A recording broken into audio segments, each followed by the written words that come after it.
Bonjour, aujourd'hui on s'attaque à un sujet qui, au fond, nous concerne absolument tous, l'échec. Et si on essayait de retourner complètement notre perception, de découvrir pourquoi c'est en réalité un passage quasi obligé pour apprendre, pour innover et au final pour réussir? Allez, on commence par une question simple, mais très directe. Dans une carrière professionnelle, quelle est la plus grande peur? Pour la plupart d'entre nous, la réponse est simple, presque instinctive. C'est la peur d'échouer. Mais voilà une idée qui va complètement à contre-courant. Et si l'échec, cette chose qu'on nous a appris à fuir à tout prix, était en fait notre plus grand atout? C'est une notion un peu difficile à avaler, je sais, mais c'est l'idée qu'on va explorer ensemble. Alors, plongeons dans le vif du sujet. On va commencer par décortiquer ce fameux paradoxe de l'échec, pourquoi on le craint tant, et pourquoi on devrait peut-être arrêter de le voir comme ça. En fait, depuis tout petit, on est programmé. L'échec est présenté comme une défaite, une faiblesse, parfois même une honte. Cette vision est particulièrement forte en France, où la peur d'échouer peut littéralement paralyser l'action et l'innovation. En gros, on nous apprend qu'il vaut mieux ne rien tenter plutôt que de risquer de se tromper. Et pourtant, dans le monde réel, l'échec est partout. Un projet qui ne décolle pas, une décision qui ne paye pas, tous ces moments sont en fait des leçons. L'échec, c'est un peu un professeur qu'on ne trouve dans aucune école. Et il enseigne des leçons vraiment concrètes, essentielles même. D'abord, la résilience. Cette fameuse capacité à se relever après un coup dur. Un leader qui n'a jamais connu ça, comment gère-t-il une crise? Ensuite, la créativité. Quand une porte se ferme, eh bien l'échec nous force à chercher une autre voie, à penser différemment. Et enfin, l'humilité. L'échec, ça nous rappelle brutalement qu'on ne sait pas tout et qu'il faut toujours rester ouvert pour continuer d'apprendre. Ok, maintenant, changeons complètement de perspective. On va passer dans le monde des affaires à haut risque. Et là, on va voir pourquoi l'échec, loin d'être un poids, est en fait une vraie force aux yeux des investisseurs. Aux États-Unis, par exemple, il y a cette culture du fail fast, qui veut dire échouer vite. L'idée, c'est tout l'inverse de ce qu'on nous apprend souvent ici. Un entrepreneur qui a déjà échoué n'est pas du tout un paria, bien au contraire. Il est souvent même préféré parce qu'il a acquis une expérience du terrain, une confrontation à la réalité du marché, que l'on ne peut tout simplement pas acheter.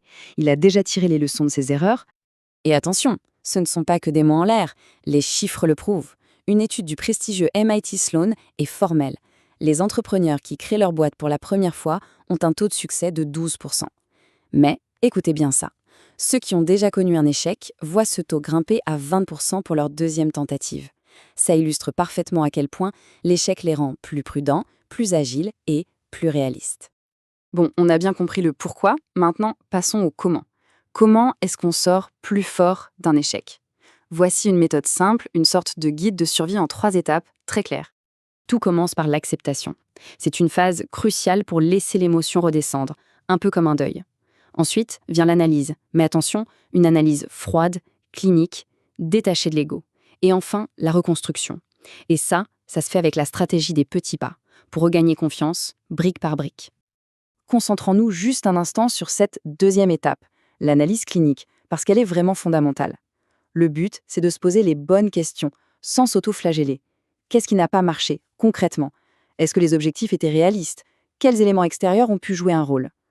Ce travail permet de comprendre que l'échec, ce n'est pas un reflet de notre propre valeur, mais le résultat d'un ensemble de facteurs. C'est cette prise de distance qui est libératrice. On arrive maintenant à la partie la plus intéressante, je trouve, comment on transforme cette expérience en une histoire qui convainc, un véritable atout. C'est tout l'art de savoir pitcher son échec. Une fois que l'échec a été accepté et bien analysé, il change complètement de nature. Ce n'est plus une tâche sur un CV, ça devient une preuve de force. Quand un recruteur pose la fameuse question sur les échecs, ce n'est pas pour juger, c'est pour évaluer la conscience de soi, la résilience.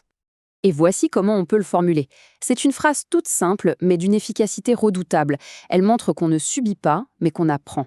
On se présente comme un professionnel conscient de ses limites, oui, mais surtout capable de les surmonter pour s'améliorer. Et voilà, la clé est là. Gérer son échec, au fond, c'est maîtriser son propre récit. On passe d'une histoire de défaite qui inspire la pitié ou le doute à un récit de croissance, de maturité, de sagesse, qui lui inspire la confiance. C'est un atout énorme dans un parcours professionnel. Et pour conclure, une dernière petite réflexion. Si l'échec est une certitude dans n'importe quelle carrière, alors la vraie compétence, le véritable avantage sur les autres, ne serait-ce pas justement de savoir le transformer en tremplin? Après tout ce qu'on vient de voir, la réponse semble assez évidente, non?